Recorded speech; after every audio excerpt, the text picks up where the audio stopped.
nuestro segundo día de conferencias, que recordemos que este es un evento general, un simposio titulado Conferencias sobre la Historia, y el tema de este año es Visión Bíblica de la Iglesia en la Historia Universal, y el nombre lleva también por nombre Herederos de la Promesa. El día de hoy vamos a iniciar con una conferencia que lleva por nombre La Reflexión de la Promesa.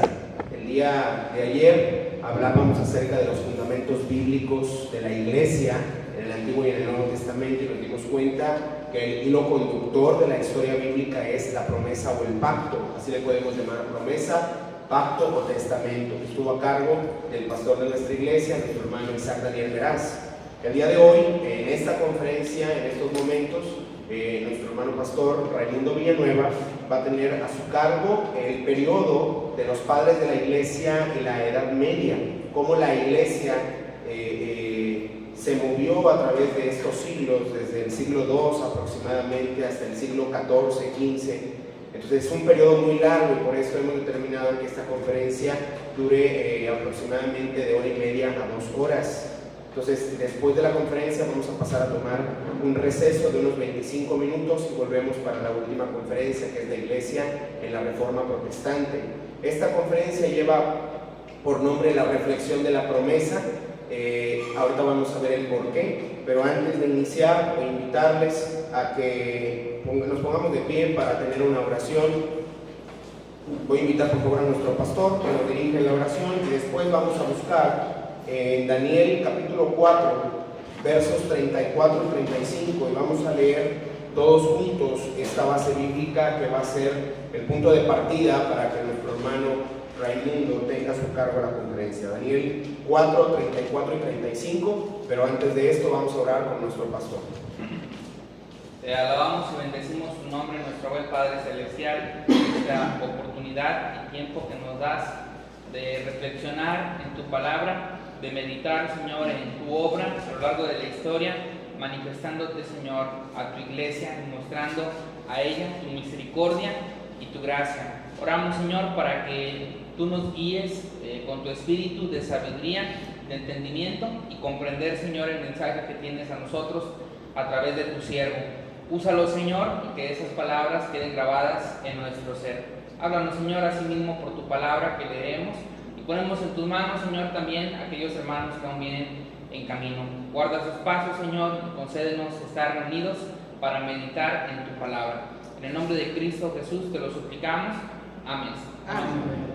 Vamos a leer todos juntos Daniel 4, 34 y 35. La palabra de Dios dice de la siguiente manera: Mas al fin del tiempo, yo, Nabucodonosor, alcé mis ojos al cielo, y mi razón me fue devuelta, y bendije al Altísimo, y adoré y glorifiqué al que vive para siempre, cuyo dominio es sempiterno, y su reino por todas las edades. Todos los habitantes de la tierra son considerados como nada, y él hace según su voluntad en el ejército del cielo y en los habitantes de la tierra, y no hay quien detenga su mano y le diga: ¿qué haces? Amén. Pueden sentarse, hermanos. Me permito presentar a nuestro expositor principal, nuestro hermano pastor Raimundo Villanueva Mendiola, pastor de la Iglesia Resurrección, Ciudad Valles. Cuenta con una licenciatura en Teología por el Seminario Juan Calvino de la Ciudad de México, y con una maestría por parte del Seminario Teológico de Edimburgo, en Texas. También es candidato a doctor por este mismo seminario. Es doctor en Teología, y al parecer también, hermano, tiene su tesis es acerca de historia de la Iglesia, específicamente en estos periodos. Muy bien, pues lo recibimos con un fuerte aplauso.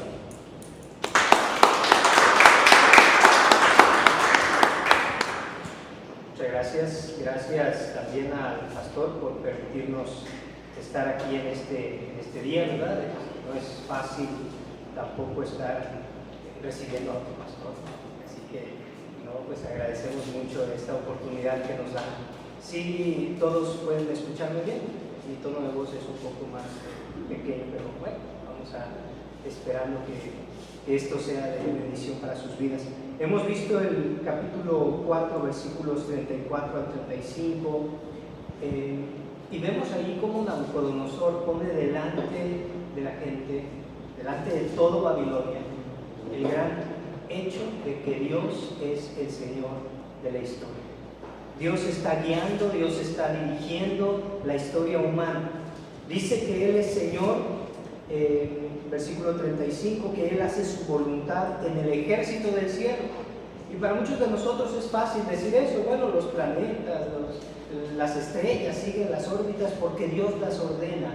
Cuando hablamos de la naturaleza decimos que también es fácil decir que Dios está gobernando porque no vemos otra cosa más que a la misma naturaleza. Pero cuando hablamos de los hombres, cuando hablamos del ser humano, siempre hablamos de la libertad humana. Y olvidamos que nuestra libertad está en el marco de la ley de Dios. Está nuestra libertad enmarcada dentro de la ley de Dios. Por ello, Él dice que también hace su voluntad en los habitantes de la tierra y no hay quien detenga su mano y le diga ¿qué haces? Entonces toda la historia a lo largo de todos los siglos es un reflejo de la voluntad de nuestro Dios. Él está dirigiendo la historia, Él está dirigiendo la reflexión de la promesa, como hemos ya titulado a esta conferencia. Fue la sugerencia que se me dio de título y me parece muy bueno. Y para completar esa idea estaré hablando también de cómo la comunidad cristiana lucha por su pureza. La comunidad cristiana luchando por su pureza. Entonces, personalmente debo establecer las presuposiciones filosóficas que dirigen mi trabajo, especialmente en este ámbito académico eclesiástico. Así como hay diversas escuelas de pensamiento y todos aquí seguramente pertenecen a alguna de ellas, es el mismo caso conmigo. Yo pertenezco a la línea de la Reforma Protestante, especialmente en su rama llamada calvinismo, a la cual la mayoría de nosotros pertenecemos. Específicamente a partir del desarrollo que hicieron el doctor Abraham Kuyper, Vollenhoven y el doctor Herman Dooyeweerd en Holanda, llamado movimiento reformacional. Así pues, quien esté familiarizado con dicho movimiento entenderá que una de las principales características es la crítica trascendental del pensamiento teórico, donde señalamos los fuertes compromisos religiosos que tenían los autores de diferentes épocas. Esto lo digo para que no se les haga extraño escuchar alusiones a autores quizá no tan populares, pero que en su crítica incisiva del occidente precristiano, cristiano y postcristiano hacen justicia al llamado escritural de probar los espíritus si son de Dios. Ese es nuestro mandato, hermanos. Tanto como teólogos, como pastores, como personas en los diferentes oficios de nuestra vida, debemos probar los espíritus que dirigen nuestra sociedad, a ver si son de Dios o no. No nos detengamos más en presentaciones y entremos de lleno a nuestro objeto de estudio, la comunidad cristiana en la época llamada patrística y medieval. En primer lugar voy a hablar sobre las dos fuerzas espirituales que van a estar compitiendo a lo largo de esta época. En el mundo de los siglos pasados, antes de la venida de nuestro Señor Jesucristo y de la poderosa entrada del Espíritu Santo, el dominio del mundo estaba en manos de Satanás. Cristo le llamó el príncipe de este mundo. Todo mundo con sus estructuras naturales, todo el mundo con sus estructuras naturales, sociales y culturales, estaban esclavizadas y puestas bajo el señorío de los llamados bíblicamente principados y potestades, los gobernadores de las tinieblas de este siglo, como les llama Pablo. Y como tal, el evangelio del reino de nuestro Señor no se expandía más allá de los límites de Israel o de las comunidades judías que había en los diferentes lugares. Nótenlo bien, hermanos. El judaísmo sí creció y se expandió, pero no se expandió como lo hizo el cristianismo. Después de la venida del Espíritu Santo hubo una explosión y fue creciendo el cristianismo de manera tal que toda la cultura occidental fue influenciada por él mismo. Todo el mundo estaba envuelto en tinieblas. Vamos a Juan capítulo 1, por favor.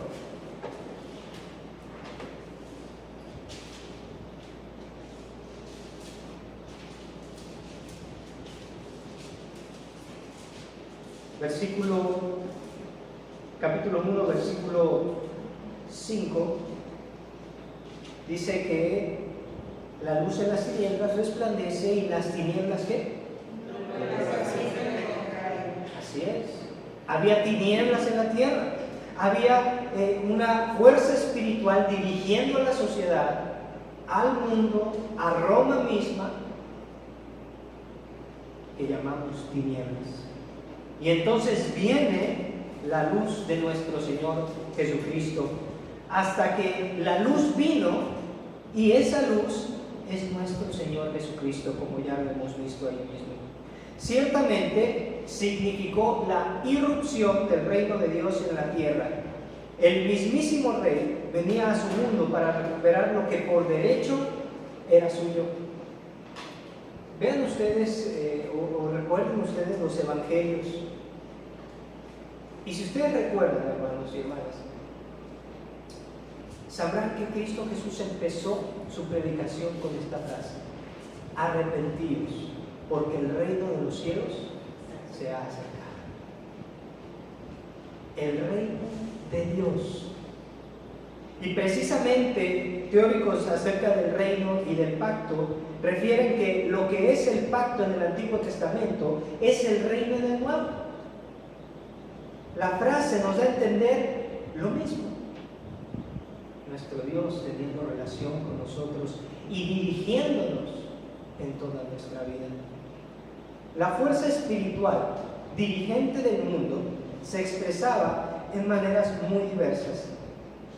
Vuelvo a repetir, la fuerza espiritual del mundo, que dirigía el mundo, se expresaba en muy diferentes maneras, a través de filosofías, sistemas económicos, políticos y sociales que tenían a la gente sumergida en la ignorancia del Dios verdadero, suprimiendo la verdad que hablaba a gritos y en la tierra y en el cielo, en las diferentes estructuras que hay en nuestro mundo. Vamos a Romanos 1, por favor.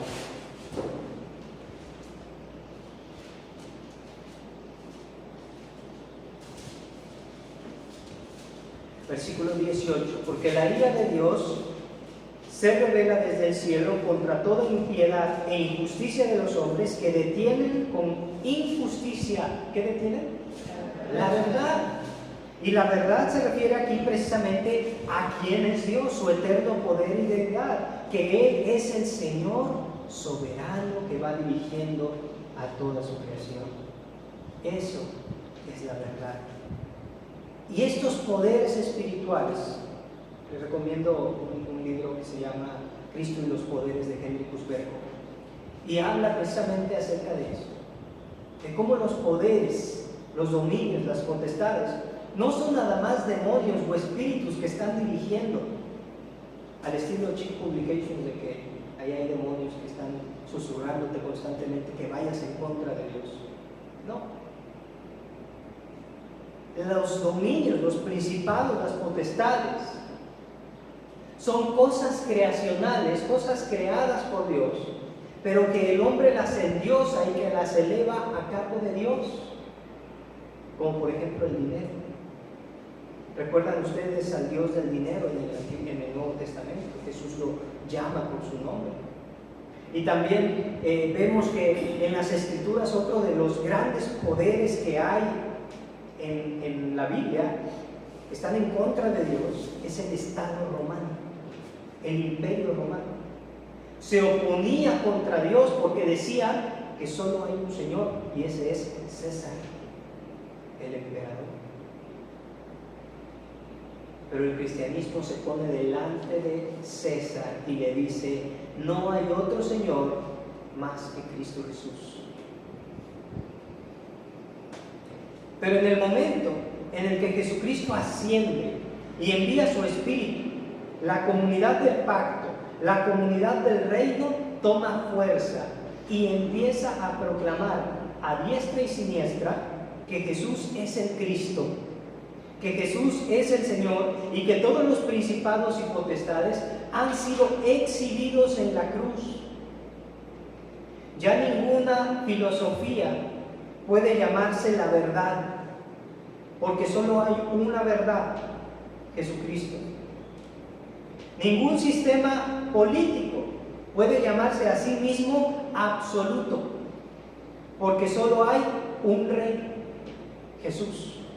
Ningún sistema económico puede esconderse detrás de la esclavitud apelando a las diferencias de clases, puesto que en Cristo esclavos y libres, hombres y mujeres, son iguales. Cristo ahora es el Rey, ha sido coronado, así que ninguna cosa creada puede ponerse por encima de él. Toda la creación, todas las estructuras sociales, culturales y naturales de la sociedad del mundo, están puestas bajo sus pies. Capítulo 8 de los Salmos. Vamos para allá, por favor.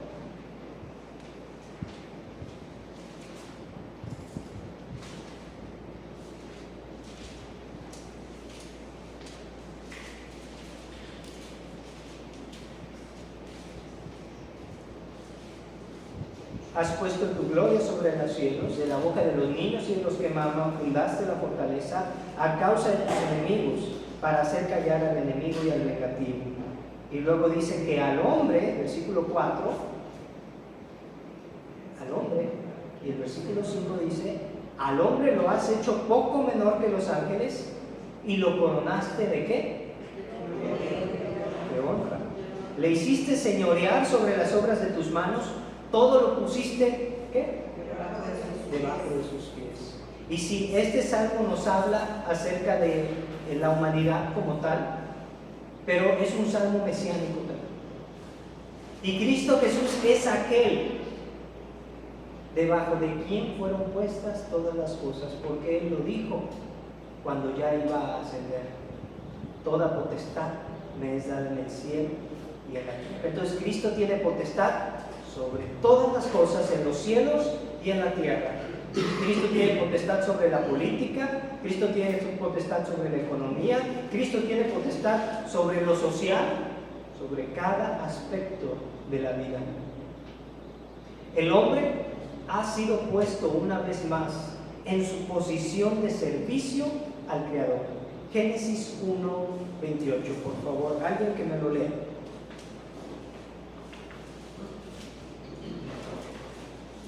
¿Cuál fue la tarea que le dio Dios al hombre desde el principio?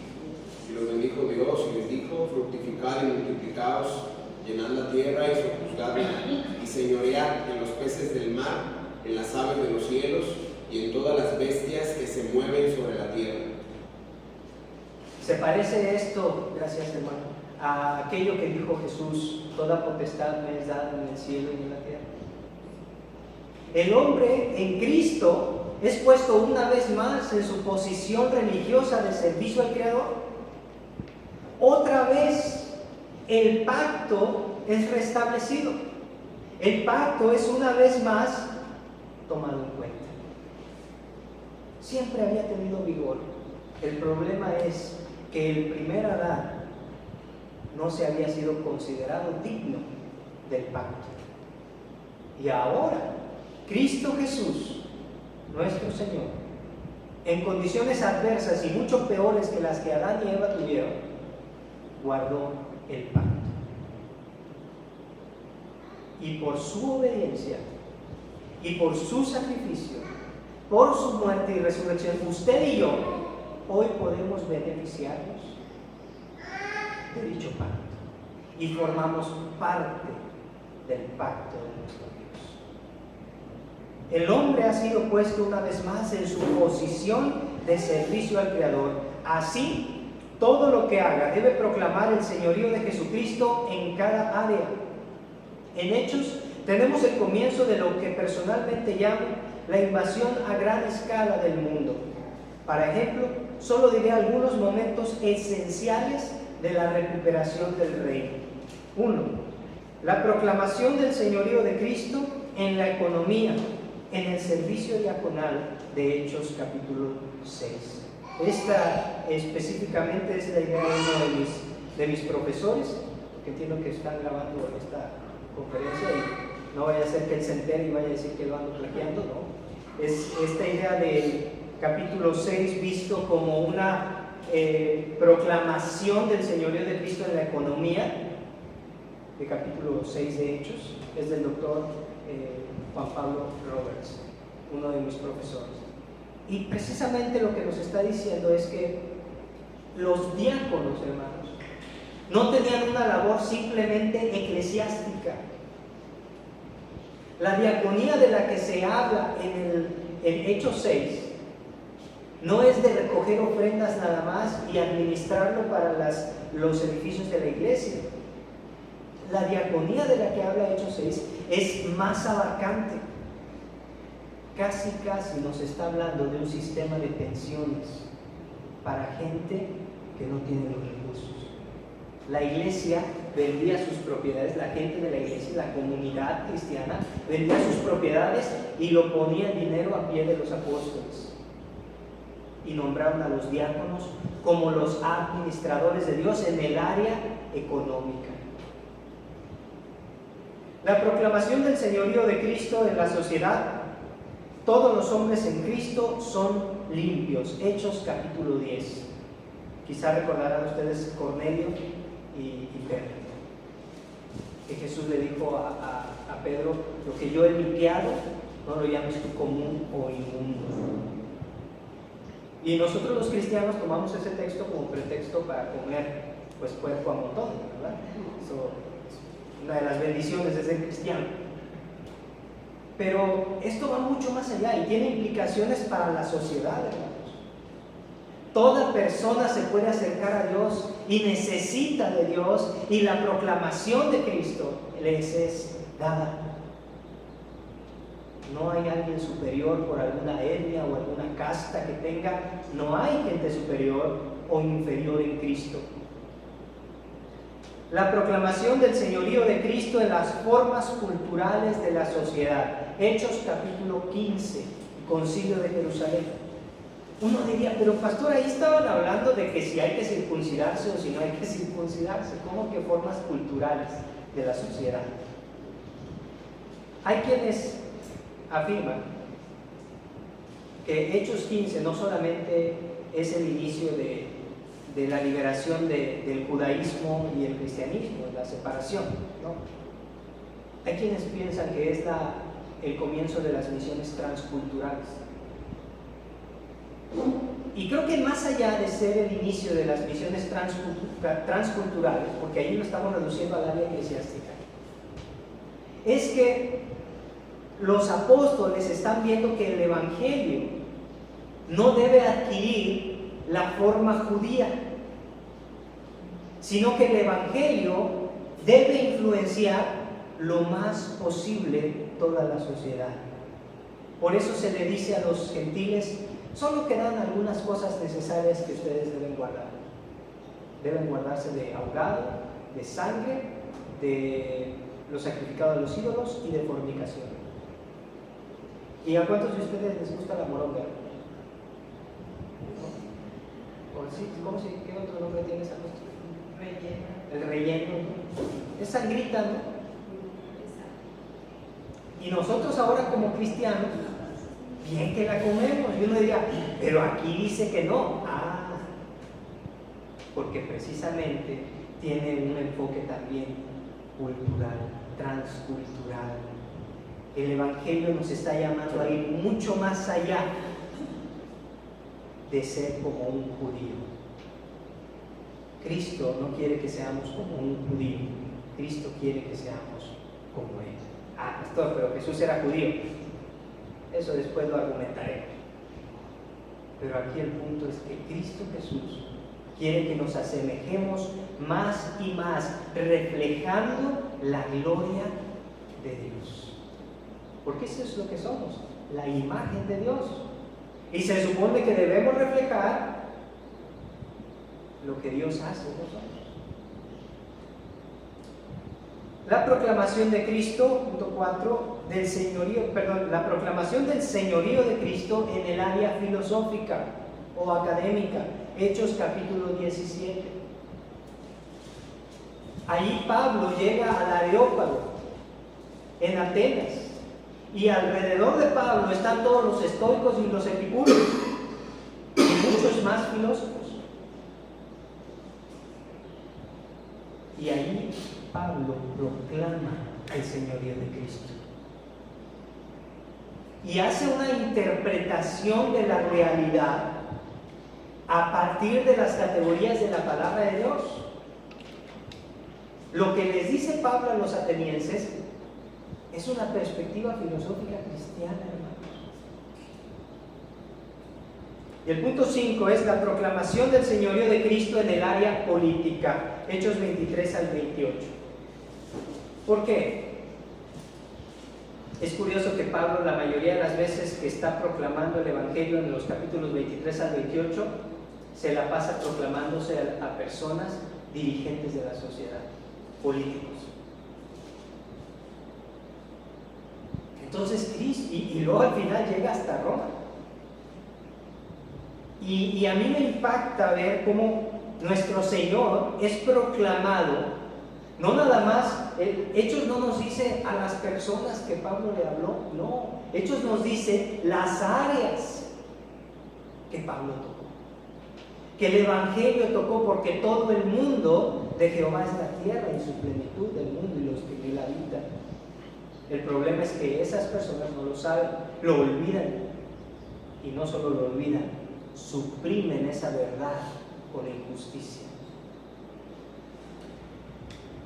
¿Cómo es entonces posible que haya proclamación de Jesucristo en dichas áreas? ¿Cómo podemos realmente saber que hubo? Porque hubo respuesta. En Atenas fue la respuesta más baja que hubo, ¿sabía usted? En Atenas fue la respuesta más baja. Solo hubo 2 convertidos principales y unos pocos con Dionisio el Areopagita. Pero ¿sabe qué? Aquí lo importante y lo interesante es que se convirtieron. Si los principados y las potestades hubieran seguido teniendo el poder que tenían antes, si no hubieran sido exhibidas en la cruz, por la cruz de Cristo, nadie, y digo con certera convicción, nadie se hubiera convertido. Porque es el Espíritu, y Jesús mismo lo dijo, el Espíritu es el que convencerá a este mundo de pecado, de justicia y de juicio.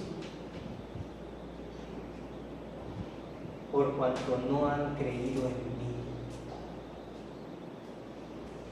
¿Qué les parece? Nuestro Señor es proclamado en todas las áreas. Vemos cómo nuestro Señor es proclamado en dichas áreas, y aún más, es creído en dichas áreas. Cristo Jesús es Rey, y ahora su pueblo se encarga de proclamarlo y de traer todas las cosas a sus pies.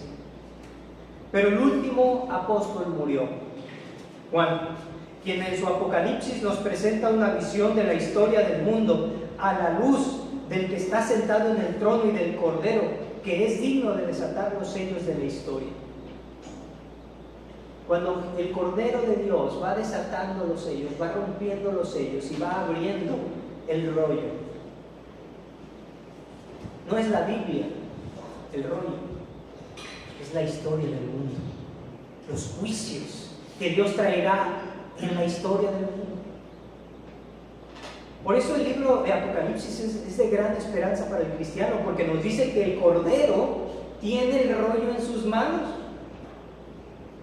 El Cordero está en control de la historia. Jesucristo está reinando. Lo que a mí me daba miedo de Apocalipsis fue escuchar el silencio sepulcral en el cielo porque no se había hallado ninguno digno de abrir el rollo y de desatar sus sellos. Porque entonces el mundo parecía que iba a ir a la deriva.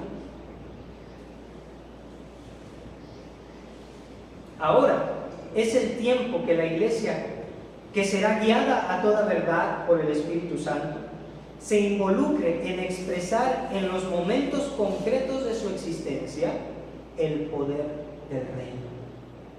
No lo dijo Jesús, pero recibiréis poder cuando haya venido sobre vosotros el Espíritu Santo. Y entonces, una vez hecho esto, me seréis testigos. Jerusalén, Judea, Samaria y lo último de la tierra. Pero solo hasta que llegue el poder, tú y yo tenemos la tarea de expresar en los momentos concretos de nuestra existencia dicho poder, elaborando a la luz de la palabra de Dios las diferentes facetas de su existencia, tomando en serio su papel como luz y sal de este mundo. Sal para conservarla del mal y luz para dirigirla. Noten ustedes la semejanza entre esta imagen, es decir, la de sal y luz, y la del mandato original del jardín del Edén, de guardar y labrar. La sal es para guardar el mal, para conservar, para que no se eche a perder la carne. En esa época era para eso, no era para saborizar la carne. No es, el que somos la sal del mundo no significa que somos los que le ponemos sabor a la vida. No es eso. Que somos la sal del mundo significa que es por nosotros, porque Dios tiene misericordia de nosotros, que el mundo sigue adelante. Qué maravilloso es nuestro Dios. Porque nuestra labor es guardar el jardín del Edén, es guardar esta tierra y también es labrarla, es decir, como la luz que ilumina el camino por donde vamos a andar, hermanos.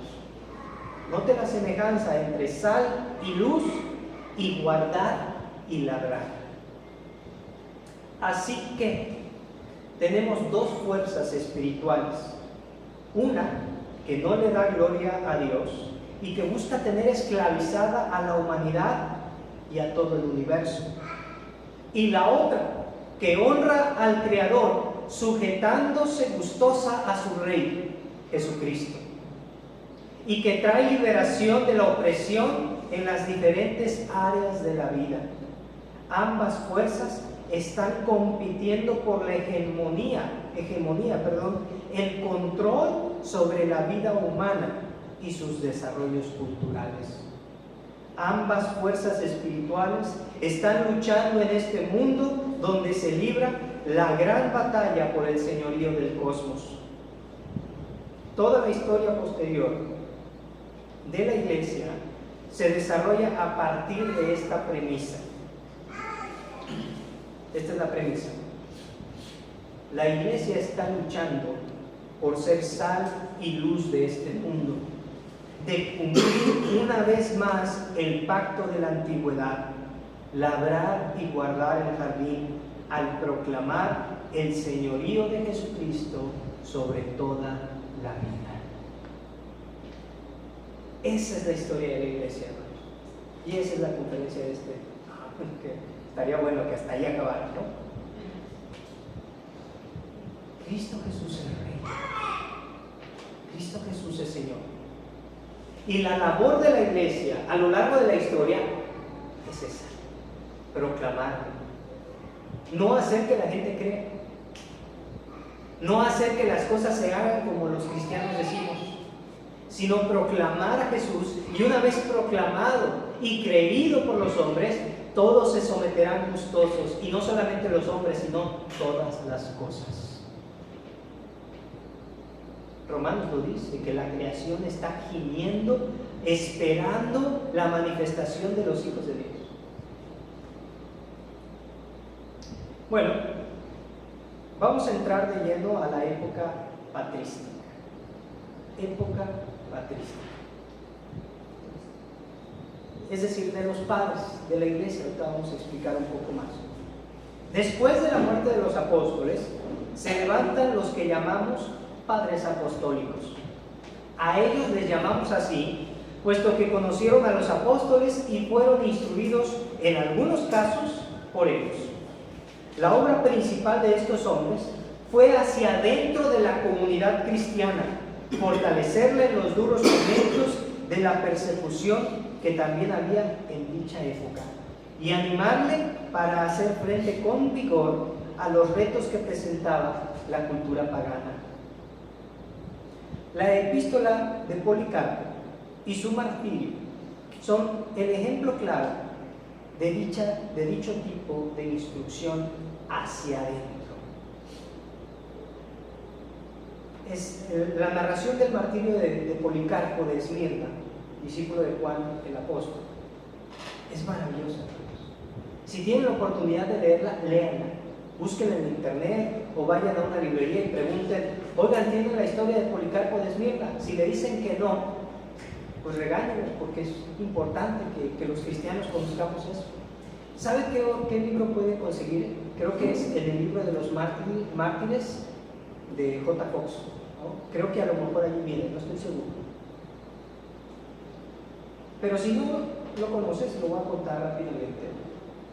Policarpo de Esmirna fue atrapado por el gobierno romano y lo querían obligar a confesar que no era Dios él, que Jesús no era Dios, que no era Señor y que el César era Señor.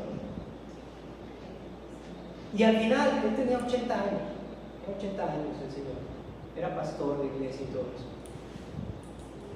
Y llegó ante el procurador romano y él le dice: niega a tu Señor y te perdonamos la vida. Y es una frase legendaria la que él contesta. Dice: 80 años de mi vida le he servido y no he recibido más que bienes. ¿Cómo me pides ahora que yo lo niegue? Y la historia narra que él, cuando fue quemado,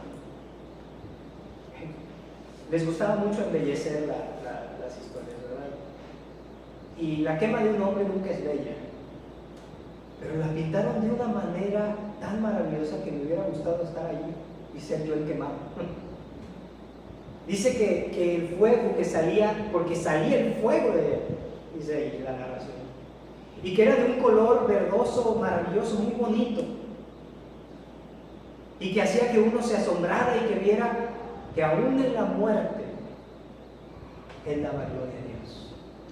Parecía como si él hubiera sido metido en un horno de fuego para quitarle las impurezas, como si fuera oro, el santo Policarpo. Y esto fue hecho, hermanos, fue hecho por la iglesia, hacer todas estas narrativas que sí pasaron, que sí sufrió el martirio Policarpo, para fortalecer la fe de los creyentes hacia adentro de la iglesia, para hacerlos fortalecerse. La epístola a Corinto del obispo de Roma, Clemente, es un ejemplo también del tipo de instrucción que caracterizó la época de los años 100 al 150 aproximadamente. Esa es la época que rige los padres apostólicos. En dichos años la enseñanza era de tipo más parecido a moral, ¿no? A que tu vida fuese diferente a la de los paganos. Pero aún más interesante es notar cómo el cristianismo adquiere una forma de comportamiento. Los cristianos son llamados a ser diferentes al mundo, a salir del mundo y a no adaptarse a la forma en que vive la cultura griega y romana. Podríamos decir que la proclamación del reino envuelve en este momento histórico del 100 al 150 la vida personal del creyente, así como su conducta ante los paganos.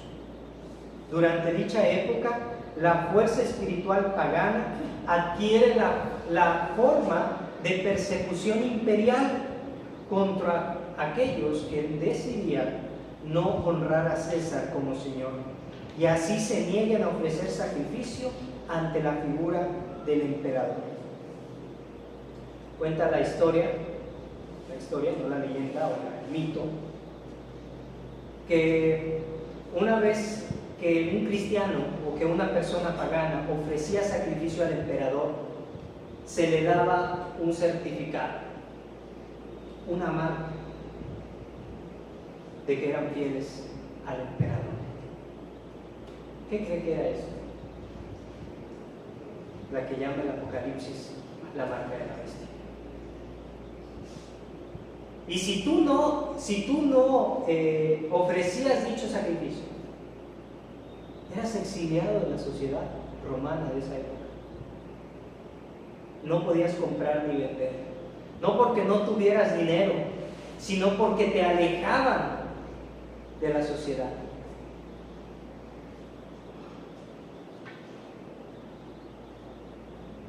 Es una persecución feroz que aun a pesar de su fuerza no puede destruir la iglesia, porque como uno de los padres dijo, Tertuliano, la sangre de los mártires es semilla de cristianos. Esa es una frase también muy antigua y que nos habla de que por más cristianos que mates, más cristianos que van a surgir, porque la sangre de los mártires es semilla de cristianos. Y con esta frase, que es del padre Tertuliano, iniciamos la siguiente era dentro de la época patrística. Quizás se preguntarán, ¿por qué les llamamos padres? No es que fueran curas católicos, y no era eso, no usaban sotana, ni le andaban así, no era por eso. Les llamamos padres porque son como los progenitores de la fe, ¿sí, hermanos? Son como los que le dieron la forma que tiene actualmente. Los que empezaron la reflexión acerca del pensamiento cristiano. Por eso les llamamos padres. No crean que es porque, el Santo Padre, no, nada que ver con el catolicismo. Después de los padres apostólicos, surge otro grupo que llamamos los padres apologistas. Hay dos tipos de padres apologistas, griegos o latinos, dependiendo del idioma o la zona en la que escriben. Latinos, pues escriben en latín, griegos escriben en griego. Precisamente Tertuliano es uno de los primeros padres latinos, ya que él escribió en latín, mientras que la gran mayoría de los padres griegos escribían en dicho idioma, el griego. Al hablar de los padres apologistas debemos entender lo que significa apologista. Uno que defiende. ¿Pero qué defendían? Defendían la fe ante los detractores paganos. Quiero que quede claro, no defendían a Dios, ni defendían su palabra, defendían su convicción, su confianza. Pero la pregunta que surgió dentro de la comunidad cristiana es, ¿cómo hemos de defender nuestra fe? ¿Es lícito utilizar el pensamiento pagano o no? ¿Debemos hacer alianza con la filosofía griega o no?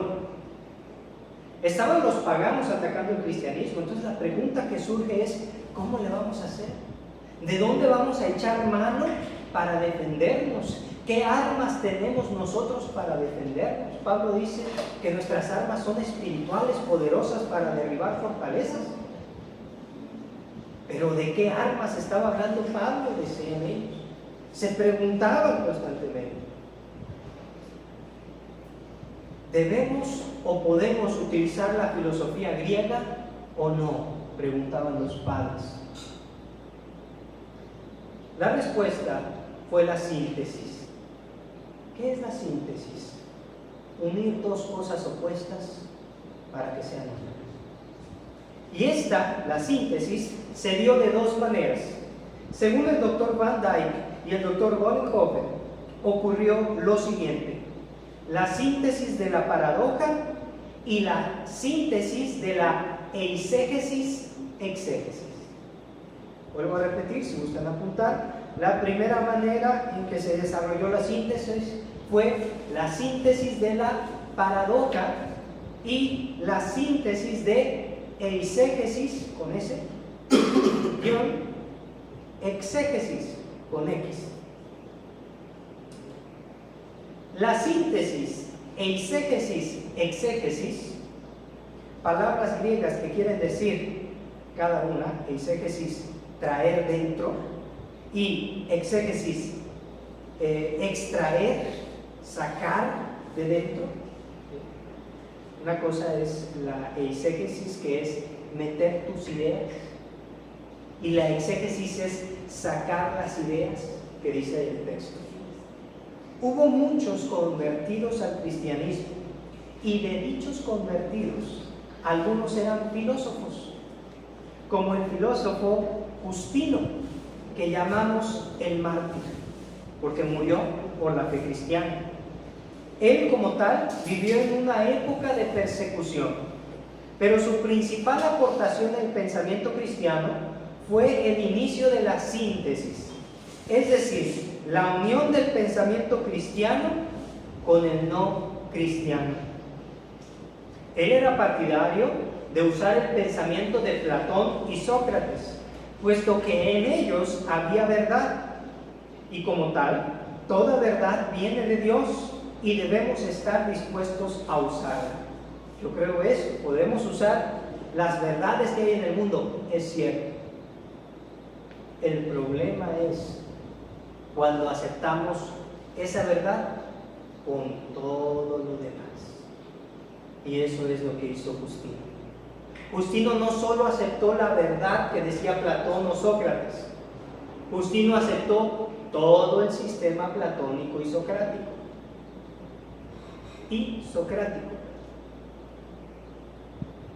Así pues,